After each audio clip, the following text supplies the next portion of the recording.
ఎప్పుడు లేని విధంగా పిల్లల్లో ఆటిజం అని, బిహేవియరల్ ప్రాబ్లమ్స్ అని, ADHD అని, లెర్నింగ్ ప్రాబ్లమ్స్ అని చాలా చూస్తున్నాం కదా. మరి ఎప్పుడు లేనిది ఇప్పుడు ఎందుకు ఉంటున్నాయి? ముఖ్యంగా చెప్పాలంటే పేరెంట్స్ యొక్క ఏజ్, పేరెంట్స్ యొక్క హెల్త్, పేరెంట్స్ యొక్క లైఫ్ స్టైల్ చైల్డ్ యొక్క బిహేవియరల్ ప్యాటర్న్ మారుస్తున్నాయి. ఈ పేరెంట్స్ యొక్క ఏజ్, ముఖ్యంగా మగవాళ్ళు 40, ఆడవాళ్ళు 35 దాటిన తర్వాత ఈ చిల్డ్రన్స్ ని కంటే వీళ్ళలో ఈ ఆటిజము, బిహేవియరల్ ప్రాబ్లమ్స్ వస్తున్నాయి. ముఖ్యంగా ఆడవాళ్ళలో 35 దాటితే ప్రెగ్నెన్సీ రిలేటెడ్ కాంప్లికేషన్స్ రావడానికి ఆస్కారం ఉంటుంది. కొంతవరకు చైల్డ్ యొక్క బిహేవియరల్ ప్యాటర్న్స్ లో కూడా తేడాలు రావడానికి ఆస్కారం ఉంటుంది. కానీ మగవారి యొక్క ఏజ్ చాలా ఇంపార్టెంట్. మగవారు కొంచెం పెద్ద వయసులో పిల్లల్ని కంటూ ఉంటే వాళ్ళలో ఇటువంటి చేంజెస్ రావడానికి చాలా ఆస్కారం ఉంది. ఎందుకంటే స్పెర్మ్ ఎంగేజ్ లో ఉన్నప్పుడు చాలా హెల్తీగా ఉంటుంది. ఏజ్ గడిచే కొద్ది అనేక DNA మ్యుటేషన్స్ అన్నవి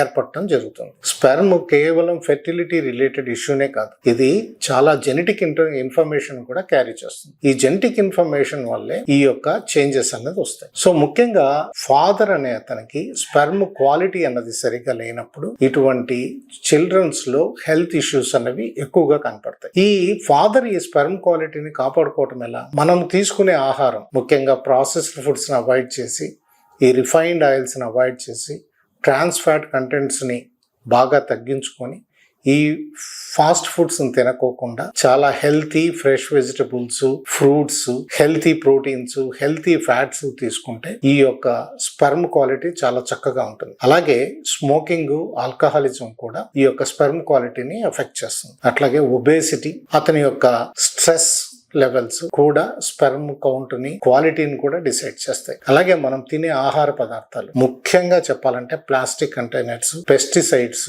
అండ్ ఎన్విరాన్మెంటల్ టాక్సిన్స్ ఈ యొక్క స్పెర్మ్ క్వాలిటీని బాగా దెబ్బతీస్తుంది. ఇంకొకటి, మన వాళ్ళలో చిన్నప్పటి నుంచే జీన్స్, బాగా టైట్ డ్రెస్సెస్ వేసుకోవడం బాగా అలవాటు. సో వీటి మూలంగా కూడా టెస్టిస్ చుట్టూ టెంపరేచర్ అన్నది అత్యధికంగా ఉండటం వల్ల స్పెర్మ్ కౌంట్ సిగ్నిఫికెంట్ గా పడిపోతుంది. కాబట్టి టైట్ డ్రెస్సెస్ వాడటం కూడా కొంతవరకు తగ్గించాలి. కాబట్టి హెల్తీ స్పెర్మ్ ఉండాలంటే హెల్తీ హ్యాబిట్స్ ఉండాలి, హెల్తీ లైఫ్ స్టైల్ ఉండాలి. సో మన స్లీప్ కానీ, ఎక్సర్సైజ్ కానీ, మన వెయిట్ మేనేజ్మెంట్ కానీ, అలాగే ఎటువంటి అడిక్షన్స్ కూడా ఉండకూడదు.